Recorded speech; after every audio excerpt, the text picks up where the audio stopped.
dans l'immense univers des universités camerounaises et autres s'achève et se termine aujourd'hui.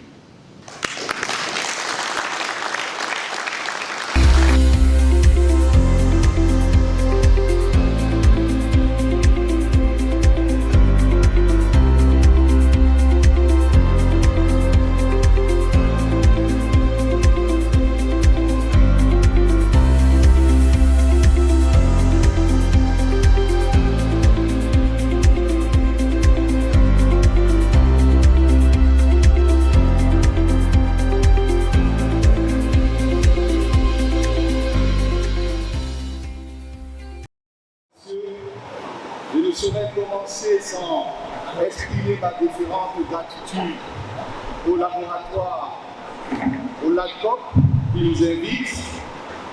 Alors je dirais un mot sur le professeur Joseph Ouna.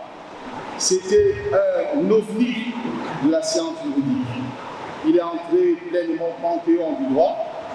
On a beaucoup dit, je me limiterai à ces précisions. Merci au professeur Abaono qui me donne cette tribune. Mon grand frère le professeur Abaono que j'ai surnommé le rénal des territoires. Merci au professeur Mangazambo qui m'a tenu ici même. Je voudrais remercier également mes deux assistants avec qui j'ai préparé cette conférence. Madame Gamiratou qui a fait le déplacement de Gawa et de Eugène Baga. Le droit constitutionnel transitionnel. Alors, il faut toujours, comme le recommandait Charles Ageman, commencer par définir les notions qui constituent la matière d'un thème de recherche. Donc, on a le, ça signifie que c'est quelque chose de précis, droit constitutionnel et droit constitutionnel transitionnel. Alors, beaucoup de juristes sont opposés à l'adjectivation du droit constitutionnel parce qu'on dit que le droit constitutionnel c'est une unité. Il n'y a pas plusieurs droits constitutionnels. Mon propos sera structuré en 3 points. Je dirais ce que c'est le droit constitutionnel, ensuite le droit constitutionnel transitionnel, et enfin, je parlerai également du système institutionnel transitionnel, puis le système des normes transitionnelles, et enfin je parlerai de la transitologie, qui est la doctrine transitionnelle. C'est quoi le droit constitutionnel? Qu'est-ce qu'on sait du droit constitutionnel? C'est une discipline qui a été instituée sous la Troisième République en France par le ministre Guizot. Et la première chaire des droits constitutionnels a été confiée à un intellectuel. Pour moi, le droit constitutionnel, c'est quoi? Un corps de doctrine et un système de normes. D'abord, comme corps de doctrine, les auteurs ne sont pas d'accord sur l'objet du droit constitutionnel. Ce qui me permet de dire qu'il y a 5 droits constitutionnels. Le droit constitutionnel institutionnel, le droit constitutionnel politique, le droit constitutionnel jurisprudentiel, le droit constitutionnel des motifs, cher à mon ami le docteur Gando, et ce que j'appelle le droit constitutionnel archi-économique et que Dominique Rousseau appelle le droit constitutionnel imaginatif. Alors, ces droits constitutionnels sont apparus en fonction d'une certaine périodisation. D'abord, le droit constitutionnel institutionnel, c'est ce qu'on appelle le droit constitutionnel classique. C'est le droit constitutionnel de la Troisième République qui étudie le pouvoir, qui fait une centration sur le pouvoir. Pas n'importe quel pouvoir, le pouvoir institutionnalisé dans le cadre de l'État. On va retrouver des termes comme le pouvoir constituant, la souveraineté, l'État, la définition juridique, la puissance de l'État, la conception de l'État.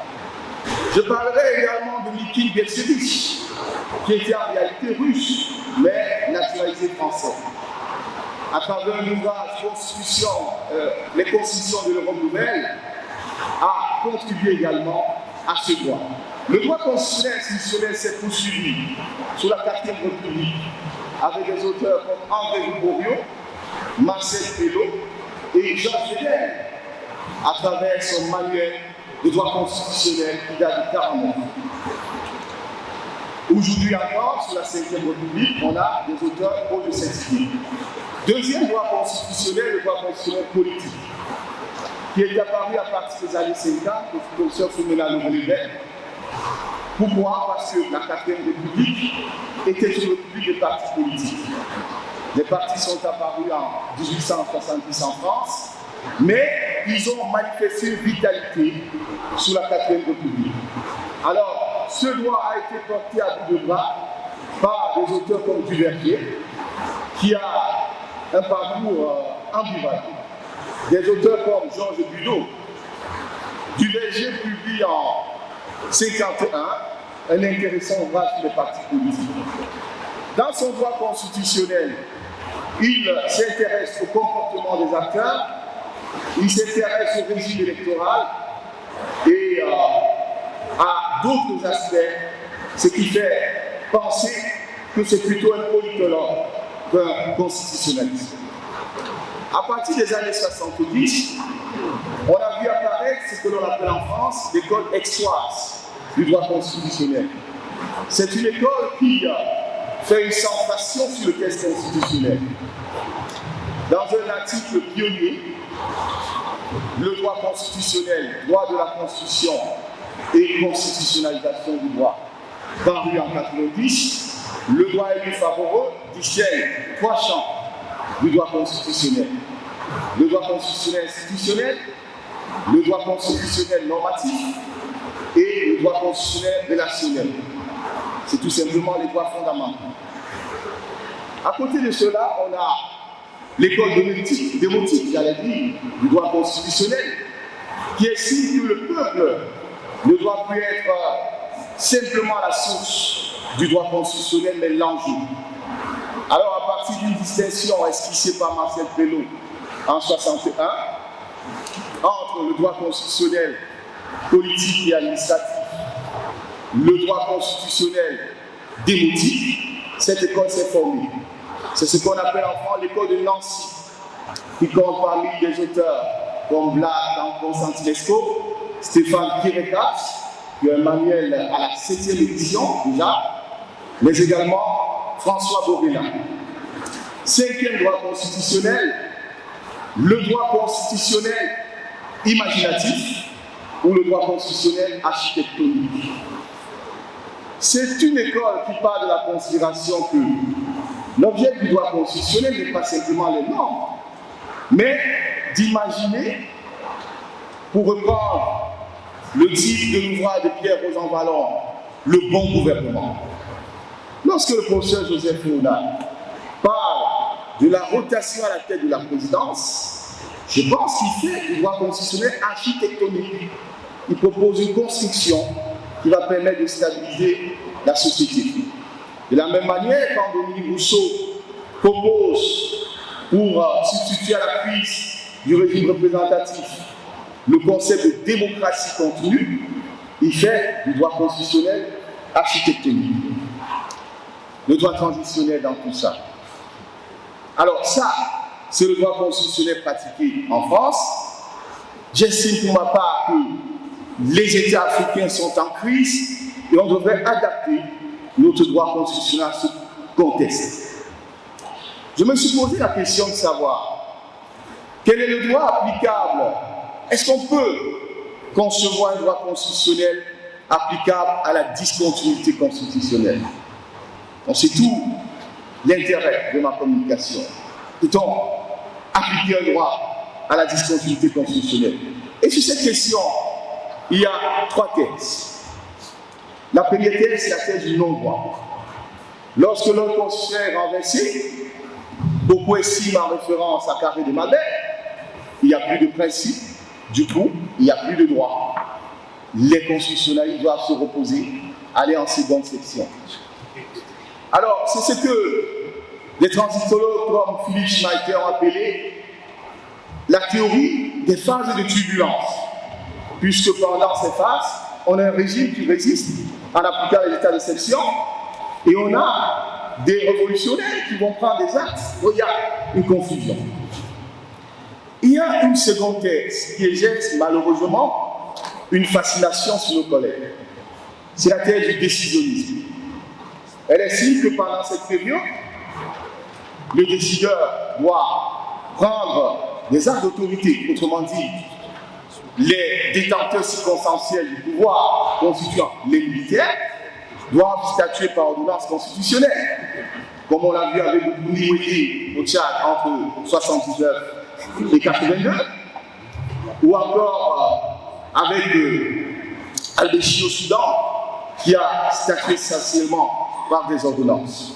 Mais j'émets des rejets à cette thèse. C'est vrai que le décisionnisme est également exhumé en France par des grandes plumes telles que Jean Sigla et Olivier Beau, mais j'aime à vous dire que le décisionnisme est une pensée nazie. Carl Schmitt était nazi. Il a formulé sa pensée dans 3 ouvrages. Premier ouvrage, La dictature, paru en 1921. Alors, il constate que l'article 48 du régime de Weimar, l'article 48 de la Constitution de 1919, qui prévoit les états d'exception, n'avait pas permis de régler tous les troubles.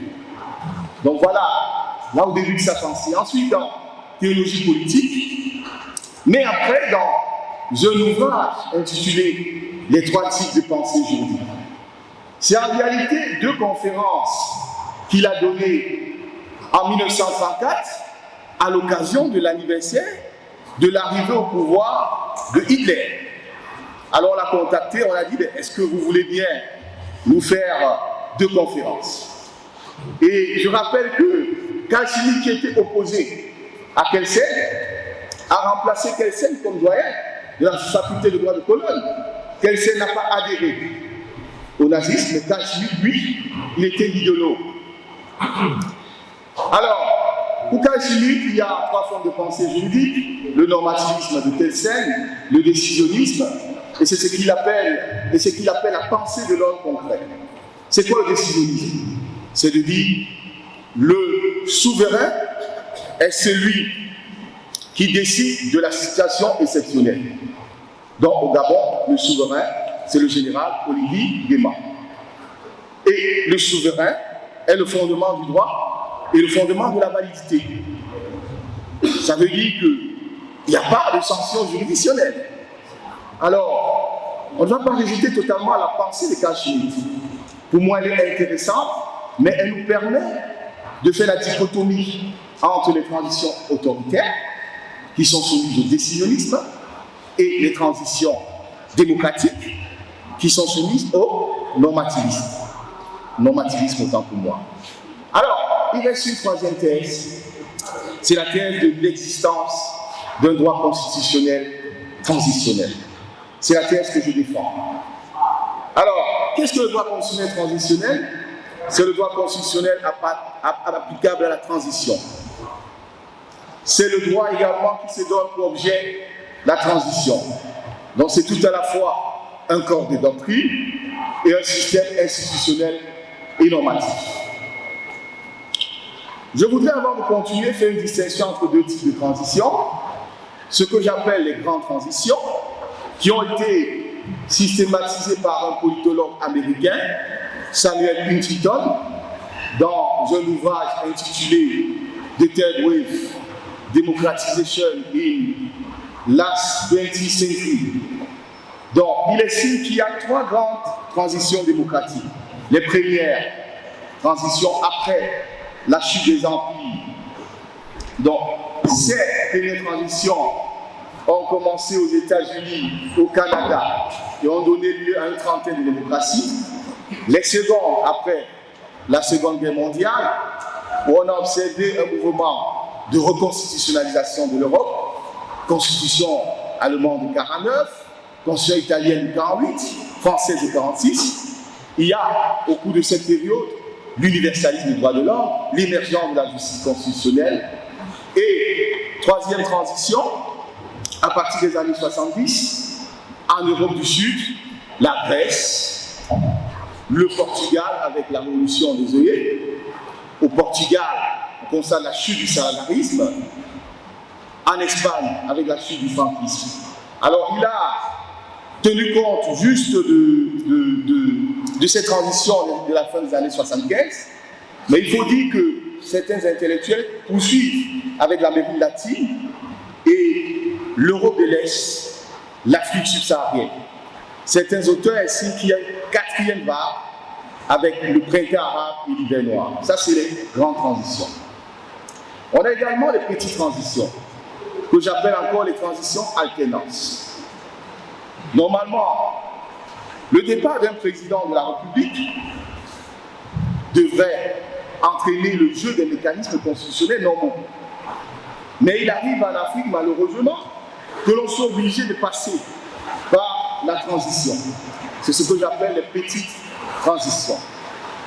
Je vais parler actuellement je pourrais parler à présent du troisième point, qui est le système institutionnel transitionnel. Alors, le droit constitutionnel transitionnel résulte également des pratiques. Et lorsqu'on observe la pratique, vous me direz, qu'est-ce qui fait que la pratique soit source du droit? J'ai déjà eu la discussion sur les forats. La pratique a une valeur importante en droit constitutionnel. J'aime à dire que Jean Gicquel a fait une thèse intitulée « Essai sur la pratique de la Ve République ». Et je renvoie également à un article de Paul Amselec, paru en 1983 à la revue du droit public, intitulé « Le rôle de la pratique dans la formation du droit public français ». Donc, d'où vient cette institution? De la pratique. Pratique de transition en RCA, au Burkina, au Tchad. Donc cela nous permet de mettre en lumière des règles, un système institutionnel transitionnel constitué de deux niveaux hiérarchisés. Alors, est-ce qu'on peut hiérarchiser les organes? Oui. Je vais mobiliser la théorie de Carré de Malbert.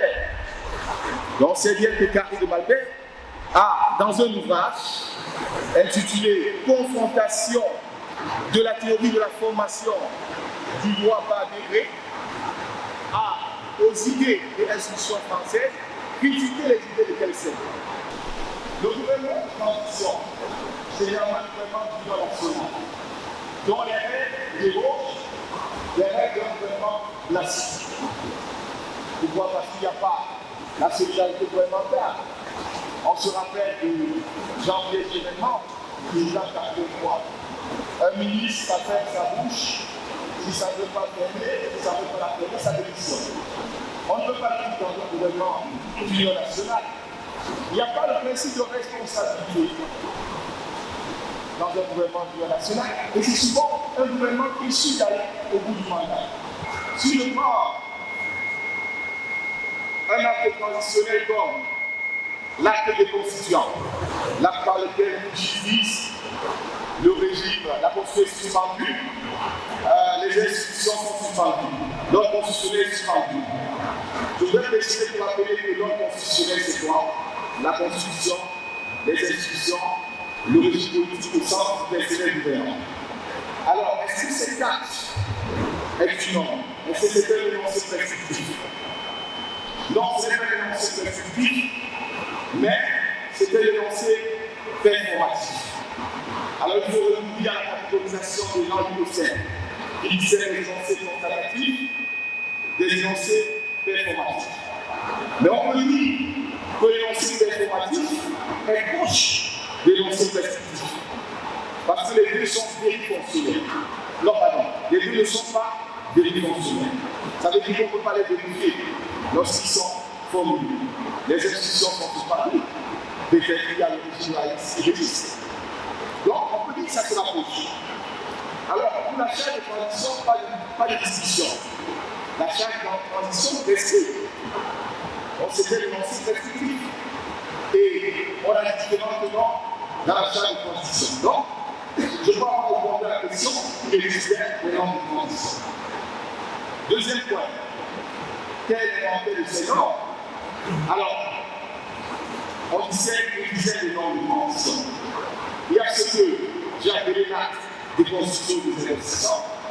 Je dirais également ce que j'appelle l'acte de formateur fondamental, ce que beaucoup de gens appellent les accords politiques de sortie de crise.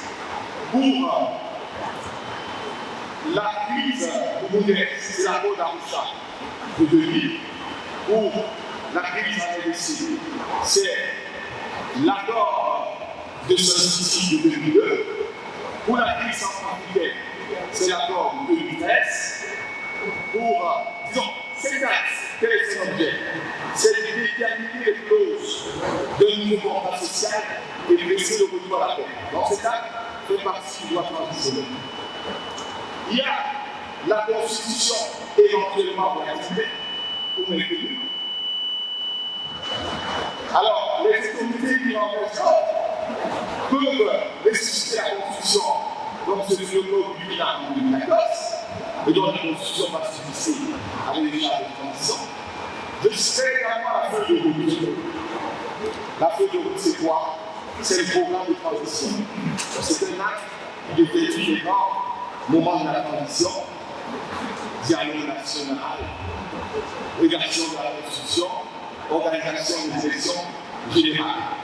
Alors, au Nigeria, sur Babangida 1996, il a publié le programme de transition, qui était un exemple développé déjà la transition, de même ça fait ça, avec publié un là.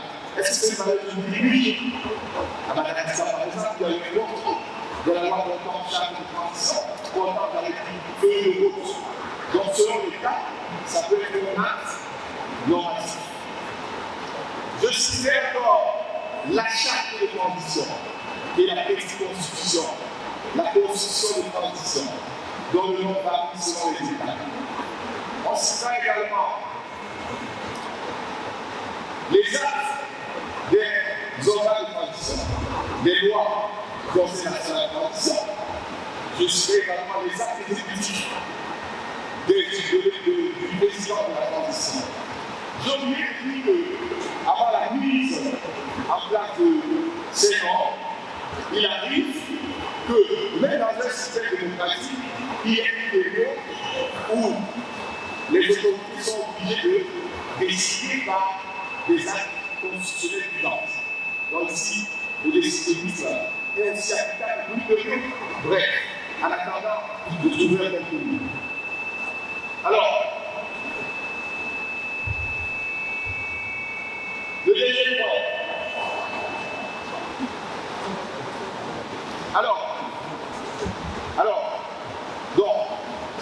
Voilà l'inventaire des normes traditionnelles. Est-ce que ces normes constituent un système? C'est quoi un système? C'est un ensemble d'éléments reliés entre eux et qui participent d'une logique d'ensemble. Le système ne doit pas forcément être pyramidal. Selon la définition de Jean-Luc Berger, il n'y a pas l'idée de pyramide. Oui, ces actes constituent un système. Alors, je parlerai des transitions démocratiques parce que transition autoritaire, on a dit, c'est le disséminisme. Alors, on peut discerner deux systèmes transitionnels.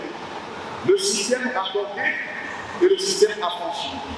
Le système accordé, c'est un système où les normes transitionnelles viennent s'appliquer aux normes de l'enseignant ou alors aux institutions de l'enseignant. Il peut arriver que l'ordre constitutionnel ne soit pas totalement effondré et que la Cour constitutionnelle suffise, par exemple. Il peut arriver également qu'il y ait des renvois, comme au Gabon. Si vous lisez la charte de transition qui a été publiée, il y a 5 renvois qui sont faits à la Constitution. Ça, c'est le système raccordé. Je voudrais confesser que je n'invente rien. Le droit constitutionnel transitionnel en tant que doctrine existe.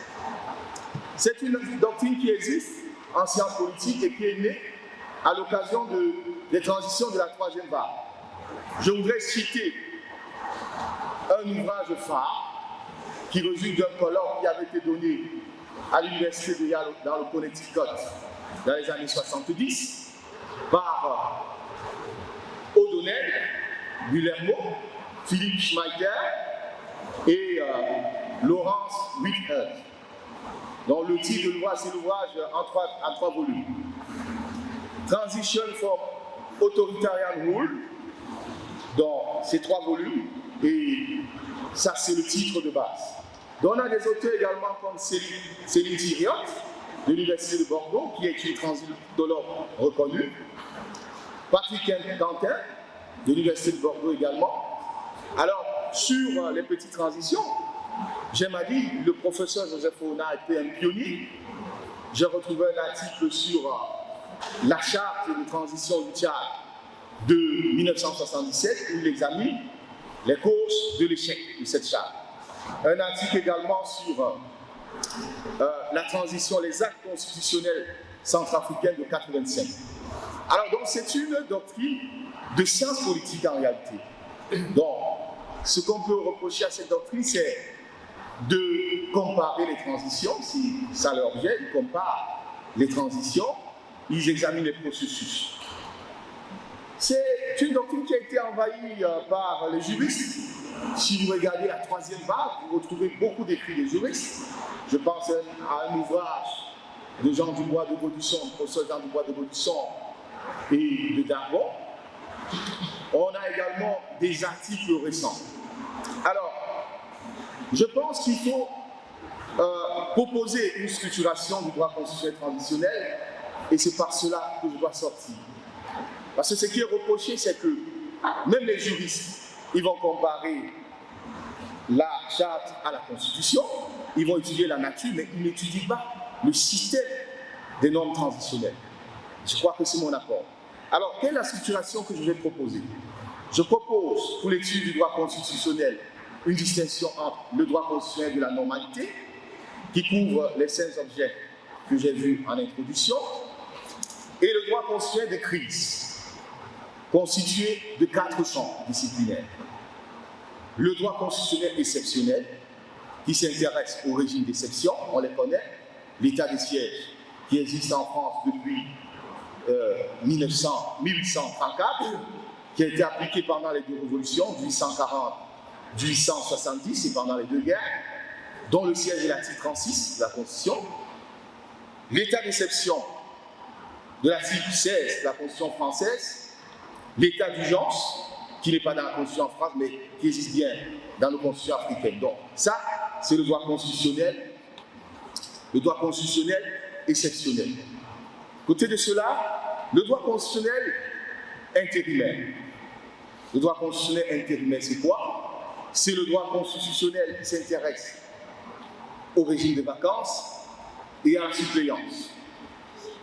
À côté de cela, il y a le droit constitutionnel transitoire. Je renvoie un excellent article de Paul-Zini, ou le droit constitutionnel transitoire, le droit transitoire constitutionnel. Alors, c'est le droit qui s'intéresse à l'application de la Constitution dans le temps. Normalement, ça ne doit pas poser de problème. Mais on remarque en Afrique que pour instrumentaliser la Constitution, soit on va escamoter la limitation de mandat, soit on va adopter une nouvelle Constitution et prétendre qu'elle a mis le compteur de mandat à 0. Et le professeur Théodore Olo dit, mais la personne n'a pas changé. Comment le compteur de mandat à 0? Donc vous voyez que le droit constitutionnel transitoire est un droit potentiellement de crise. Bon, c'est pour cela que je range dans le droit constitutionnel de crise. Et enfin, le droit constitutionnel transitionnel. Je vous remercie de votre attention.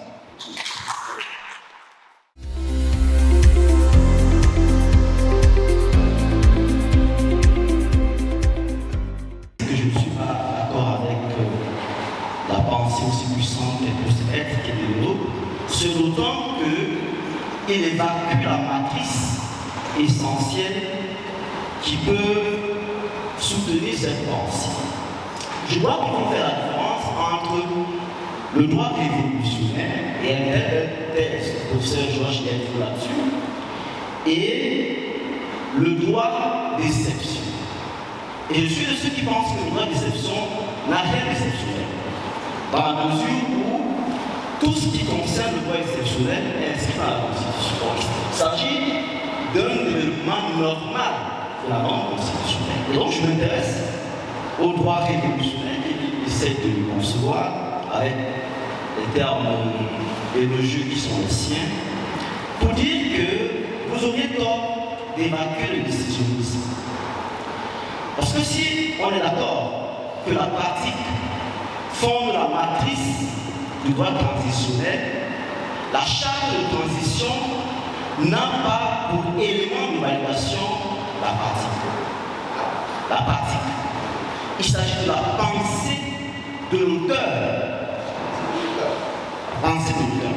C'est-à-dire, c'est Olivier Guéman qui, devenu souverain pour la circonstance, décide de générer une charte. Ce n'est pas la pratique. C'est pour cela que l'étude comparée, vous l'avez dit, serait contre-productive. Parce que ce qui se passe d'avant ne se passera pas au Tchad. Et Dieu sait que, même si cela est souhaité par le professeur Abou, cela ne se passera pas au Cameroun. Je ne vais pas dans les mêmes termes. Et donc, la pensée de Carl Schmitt a été, de mon point de vue, mise de côté de mauvaise foi. D'abord, vous avez dit, je ne suis pas d'accord avec vous, Carl Schmitt n'est pas le penseur du nazisme.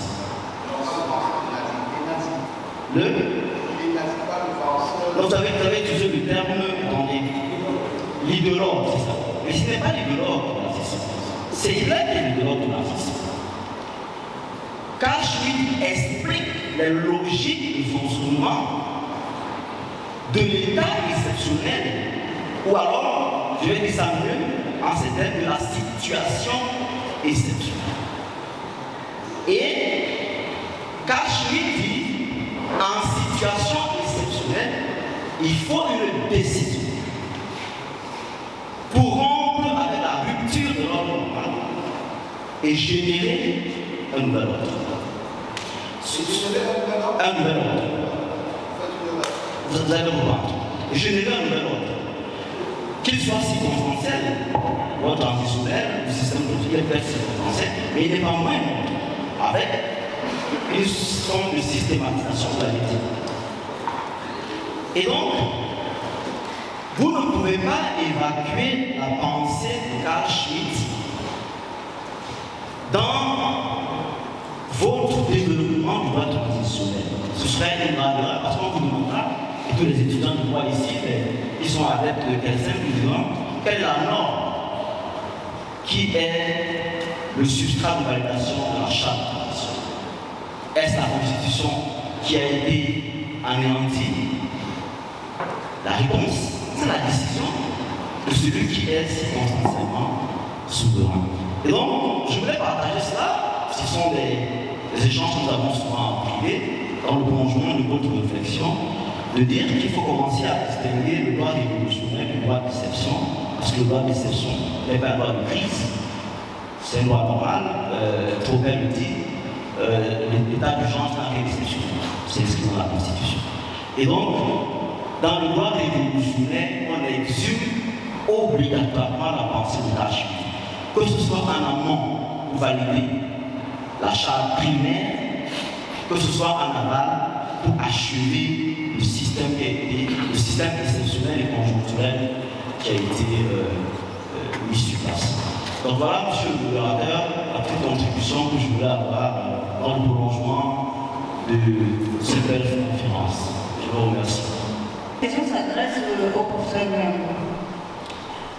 Professeur, j'aimerais savoir, je suis à la base, je m'intéresse davantage aux travaux de droit public financier. Et par hasard ou alors dans le but des recherches, je m'intéresse également aux questions constitutionnelles, notamment sur les questions de transition. Alors, professeur, je voudrais poser ici le problème de la temporalité des transitions. Professeur, est-ce que vous ne pensez pas qu'au regard peut-être des provocations des périodes de transition ou alors des dépassements des délais, est-ce qu'on n'est pas là dans une situation un peu compliquée qui, quand on sait que la transition a vocation à ne pas durer et qu'on ne respecte plus les délais posés par les chartes de transition, est-ce cela ne pose pas en soi un problème. Et vous avez parlé du droit constitutionnel de la normalité. Y a-t-il pas un risque sur le droit constitutionnel de normalité? Bon, en gros, ma question se pose sur la temporalité de ce droit transitionnel, droit constitutionnel transitionnel. Merci. Je voudrais, pour le professeur Dano, lui demander est-ce qu'il y aurait une distinction entre la transitologie polydologique et la transitologie constitutionnaliste. Je voudrais le savoir, parce que je crois que dans son propos, il parlait des transitions constitutionnelles de manière plus précise. Et maintenant, je jette un jet comme ça. J'ai souvent été intrigué. Lorsqu'on analyse l'origine politique en Gabonais, lorsqu'on veut défendre la thèse d'idéologie parlementaire, on s'approprie sur le normativisme ou sur ce que le droit prévoit. Alors que lorsqu'on lit ce qu'on appelle l'origine de l'idéologie parlementaire, au-delà de ces variantes, l'origine parlementaire lui-même est le fait des contingences historiques et sociologiques. Si on consulte par exemple le dictionnaire constitutionnel d'Obliger du Jamel c'est le fait que la dynastie Hanovre succède, n'est-ce pas, au pouvoir en Grande-Bretagne, qui est originalement, qui ne parle pas, qui se débarrasse des questions. Et après, on aura des gens qui vont se réunir dans une petite pièce et qui va créer au Cameroun. S'il n'y avait pas cette contingence, est-ce qu'on aurait en face de soi ce qu'on appelle aujourd'hui le régime parlementaire? Parce que les classifications que l'on donne, que ce soit en Grande-Bretagne, que ce soit aux États-Unis, c'est le fruit des contingences historiques. C'est pour ça que je suis intrigué lorsqu'on analyse les régimes, de vérifier que ce soit de l'histoire, que ce soit des pratiques, de la pratique des agriculteurs, puisque c'est cette pratique qui est à l'origine, n'est-ce pas, des classifications classiques en Europe. Je vous remercie. Je suis doctorant en droit public de l'Université de Paris. Ma question s'adresse au professeur Dano. J'aimerais savoir si, dans le cas de la mise en œuvre de la constitution transitionnelle, est-ce que l'Assemblée peut être mise de côté? Dans le cas de la mise en place de la constitution transitionnelle, quelle est la place du peuple dans la mise en place des normes transitionnelles? Merci. Ma question au professeur Gambo. Je suis très mal à l'aise avec la volonté de mettre le qualificatif de constitutionnel à tout ce qui relèverait des décisions qui portent toutes choses autorités suprêmes des États.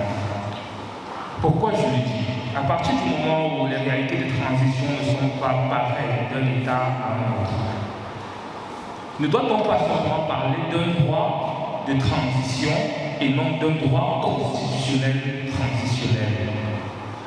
Ceci d'autant plus que dans certains environnements, on va voir que dans les instruments que mobilise l'organe de transition, on va voir la charte de transition, on va voir la constitution. Ok, s'il y a la charte de transition d'une part, la constitution d'autre part, qu'est-ce qui relèverait du constitutionnel? Par la suite, je vais terminer par là, les systèmes qui ont été générés, de votre analyse, vous avez parlé d'un système autogénérateur qui ne repose pas sur l'existence préalable d'une grande norme.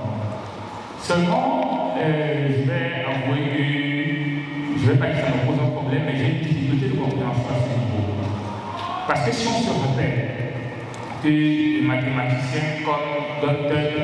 avaient pensé qu'aucun système ne peut être clos, évoquer l'idée d'un système autogénérateur, est-ce que ce n'est pas évoquer la possibilité d'existence d'un système clos? Est-ce qu'on ne se situerait pas là dans la dialectique de la poule et de l'œuf?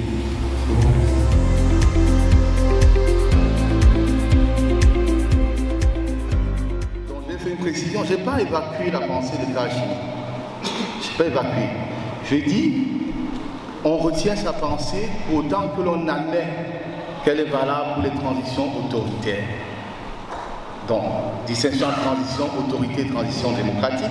La transition démocratique se construit sur le normativisme, transition autoritaire sur le décisionnisme. Même dans les transitions démocratiques, j'ai dit, pendant la phase de turbulence, l'ordre est renversé. Les premiers actes, c'est quoi? C'est des décisions constitutionnelles. C'est ce que l'on appelle les ordonnances constitutionnelles. Mais une fois les ordonnances constitutionnelles ont été prises, il faut construire le système de normes transitionnelles. Je vais donner un exemple. La transition centrafricaine, qui est l'une des transitions réussies. Donc c'est l'occasion de remercier Madame Darlan, qui a été présidente de la Cour constitutionnelle de transition, qui m'a aidé à préparer cette conférence. Monsieur Ferdinand Guédet, qui a été président du Conseil national de transition en Centrafrique. Alors lorsque le Dr Dia renverse Bozizé, le président Bozizé, qu'est-ce qu'il fait? Il statue à travers des ordonnances constitutionnelles. C'est le décisionnisme. Il y a une urgence. Mais, quelque temps après, les chefs d'État de la CEAC, réunis en session extraordinaire, vont lui dire attention, tu dois mettre en place un Conseil national de transition consensuel. Il doit avoir 140 représentants, la société civile, les groupes armés, etc. Et tu dois passer le pouvoir. Donc après une transition l'intérim exercé par Nguédet, on a désigné de façon consensuelle Madame Samba Panza qui a assuré. La même chose au Burkina. Après le lieutenant-colonel Zida, on a désigné de manière consensuelle un civil, notamment Michel Kafendo, qui a assuré la transition. Donc j'admets le décisionnisme pour expliquer les transitions autoritaires. Par exemple, celle qu'on a connue, je l'ai dit, entre 1979 et 82 au Tchad, sur Bougouni Ouidé. J'admets également pour les phases de turbulence, dans la petite période qui succède au renversement de l'ordre constitutionnel. Alors, autre chose, Carl Schmitt, pas idéologue, mais il a donné la justification juridique au nazisme. Il a expliqué. Oui, il a expliqué. Alors, je vous renvoie un article, le positivisme sous Vichy. Ou alors, est-ce que le positivisme est-il diabolique? Donc, vous ne pouvez pas être le juriste d'une idéologie et prétendre qu'il a justifié juridiquement, il a construit des théories. Alors, je voudrais dire également que j'ai l'impression qu'on ne comprend pas bien le décisionnisme, puisque vous avez parlé d'ordre. Vous avez parlé d'ordre, c'est comme si il prend des décisions, il se construit un ordre juridique. Donc je pense qu'il faut rentrer dans le contexte de Carl Schmitt. Avant Carl Schmitt, il existait les états d'exception. Si vous ouvrez la constitution de Wehrmacht de 1919, article 48, alors ces états ont été appliqués par le premier président, le président du Reich, que l'on appelait Friedrich Ebert. Il a appliqué 28 fois pour gérer la crise dans les Länder. Et ça faisait du mal à Carl Schmitt que ces dispositions étaient tellement encadrées. Raison pour laquelle il va rentrer dans la Rome républicaine, chercher une institution qu'on appelle la dictature, et il va construire le décisionnisme, qui est une théorie qui ne repose pas sur les normes. C'est la volonté du souverain. Et c'est pour cela que pour des États comme l'Afrique qui ont trop souffert de l'autoritarisme, qui ont trop souffert du présidentialisme, je crois que c'est une théorie dangereuse. Alors, Madame m'a posé une question qui est celle de la durée de la transition. Donc j'ai dit c'est 18 mois pour des transitions qui ne sont pas compliquées. Ça veut dire quoi? Il peut y avoir des transitions in bello dans le contexte de la guerre. Par exemple, le Tchad et tout. Et c'est le lieu de dire que la transition est un objet. C'est de reconstitutionnaliser l'État. Le but de la transition n'est pas de développer l'État, de créer des infrastructures. Il faut remettre l'État sur pied. Alors, 18 mois, on peut prolonger, mais quand vous regardez l'Afrique de l'Ouest, on est désolé. 4 ans, ce n'est plus la transition, c'est un régime militaire. Si je prends la transition entre 2013 et 2016 en Centrafrique, qui est pour moi le modèle, il était prévu que pour proroger, il fallait l'accord du médiateur. Le président Sassou Nguesso avait été désigné par les chefs d'État de la CEAC comme médiateur. Il fallait le consulter et il fallait que le président de transition fasse une demande motivée. Je voudrais proroger la transition pour telle raison, telle raison, telle raison. Je crois qu'il fallait la validation du Conseil national de transition. Donc le projet, mais ça doit être de façon consensuelle. Bon, sur le régime politique, je ne dirais rien. Quelle est la différence entre transitologie, politologie et transitologue constitutionnaliste? La différence est celle. Les politologues s'intéressent au processus transitionnel, comparent les transitions. Les constitutionnalistes se focalisent sur le système des normes transitionnelles, tel que j'ai exposé. Alors, est-ce que la souveraineté du peuple est mise à l'écart pendant les transitions? Oui. Pendant que les armes tournent, pendant que les militaires ont pris le pouvoir, le peuple ne peut pas s'exprimer. Et donc, pour qu'on ne perde pas tout de la démocratie, parce qu'il n'y a pas une seule forme de démocratie, disons, c'est la démocratie représentative qui ne peut pas s'exprimer. C'est la raison pour laquelle on essaie de construire la catégorie de transition démocratique fondée sur un autre type de démocratie qui s'appelle la démocratie du consensus. Dans la démocratie représentative ne peut pas s'exprimer, mais la démocratie du consensus prend le relais. Alors, M. Mouniol a posé la question, est mal à l'aise avec l'application du mot constitutionnel aux transitions. Je dirais que moi je ne suis pas mal à l'aise pour deux raisons. Formellement, c'est Marcel Prélot qui appelle les chartes de transition des petites constitutions. Donc nous sommes, le professeur Luxi nous parle de paraconstitution. Donc c'est du constitutionnel formellement, mais matériellement aussi. Puisque qu'est-ce qui se joue pendant la transition? C'est la question du pouvoir, c'est la question de l'organisation de l'État, c'est la question de la souveraineté. Donc je pense que c'est des questions constitutionnelles, mais là, il y a plusieurs manières d'aborder. Les politologues ont le mot à dire, les sociologues, mais c'est une question d'intérêt constitutionnel. Et sur le système auto-reproducteur, je voudrais dire que ce n'est pas moi qui fais la prospective en disant que c'est comme ça que ça doit être. Je décris le système des normes et si vous dites que c'est un système clos, ben, je suis tout à fait d'accord avec vous, parce qu'on parle d'ailleurs de clôture normative auto-reproductrice. Donc ça en effet un système clos, vous avez raison. Merci.